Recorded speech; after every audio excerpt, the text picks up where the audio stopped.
HD here, and today I was at Google's event where they revealed the new Nexuses, so the flagship hardware to carry the latest version of their software, Android 6.0 Marshmallow. And so this video is your one-stop shop to everything you need to know about them. So they announced 3 new devices today: Nexus 5X, Nexus 6P, and Pixel C.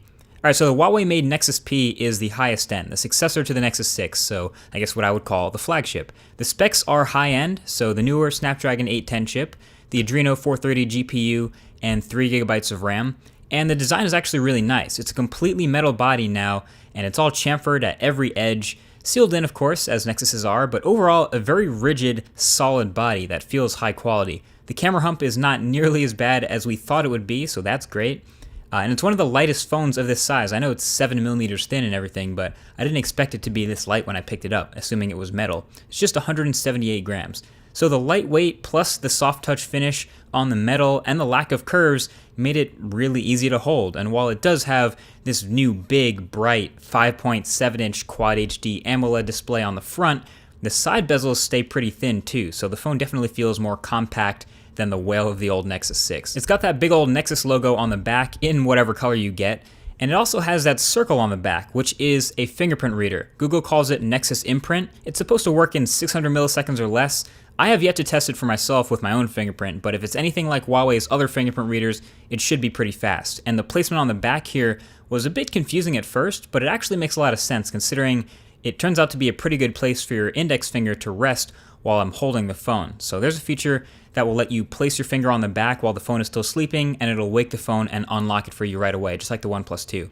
The one question mark in my head now is just how cases will address this, other than just cutting a hole in the back.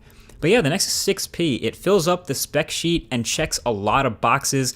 High-end CPU, high-end GPU, all-metal build, big bright HD, Quad HD AMOLED display, dual front-facing stereo speakers, 802.11 AC, Wi-Fi, LTE Advanced, NFC, Bluetooth 4.2, USB Type-C with fast charging, thank you, a pretty big 3,450 mAh battery, despite looking so thin, and even a new 12-megapixel camera with f2.0 aperture that, even without optical image stabilization, was just ranked the DxOMark No. 2 smartphone camera, just below the Samsung Galaxy S6. Now, I know that having OIS would definitely still have been preferred. It would have benefited the camera, I think, for sure, especially with video and for low-light shots, but I was shown some sample photos in low light from the 6P that looked pretty good, and the 1.55 micron pixel size is among the largest in any smartphone. So hopefully this Sony-made sensor, combined with improved image processing in Android M, will work its magic. And yeah, you've got this, pure, simple Android 6.0 Marshmallow experience with a new Nexus phone. It was, of course, super smooth and snappy, as you would expect. We got to see Google Now on Tap in action, so it looks like it takes a few seconds to work its magic, but when it does work, it lets you press the home button and hold from anywhere to get contextual information about the text on your screen. There's all kinds of little improvements like this in the final version of Marshmallow here, so improved permissions management, there's less pre-installed apps, and you have the final Easter egg, etc. So for me, I really can't wait to test this guy full time and figure out if the camera and battery life hold up to the spec. But I think if they do, this could be one of my favorite smartphones of the year.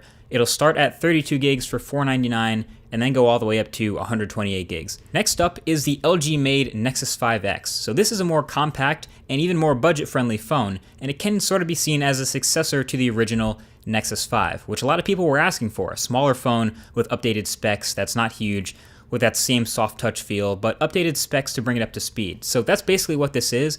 Of course, it's now a plastic body instead of metal, but you get a lot of what's great about the Nexus 6P, from the fingerprint sensor to the exact same camera optics on the back to USB Type-C and fast charging, but it has the appropriate corners cut to make it a more budget-friendly option. So Snapdragon 808 chip, 2GB of RAM, 2700 mAh battery, and a 5.2-inch 1080p LCD display instead of that Quad HD AMOLED. So in many ways, a slightly redesigned and, in my opinion, cleaner and better looking Nexus 5.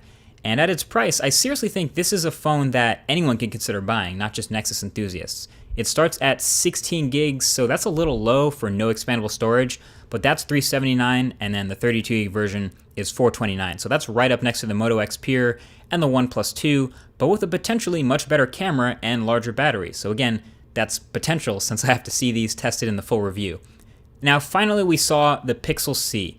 C stands for convertible, and to be brief, it looks very familiar. Basically, a 10-inch tablet that looks a lot like a Chromebook Pixel, and a magnetically attaching keyboard accessory that also looks like a lot like the Chromebook Pixel. So it's like they split the Pixel in half. It has a super bright 2560 by 1800 display, an NVIDIA X1 chip, 3 GB of RAM, and some bigger stereo speakers on either side for that crispy audio. And then the $149 keyboard accessory has some really powerful magnets in it that allow for the hinge to be really strong and actually feel solid like an actual laptop.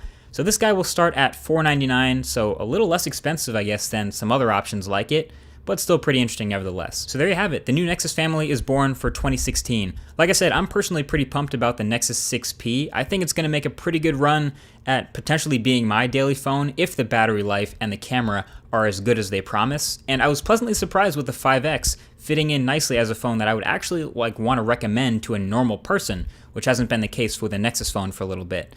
Either way, thank you for watching. Definitely leave a thumbs up if you enjoyed, and if you're excited to see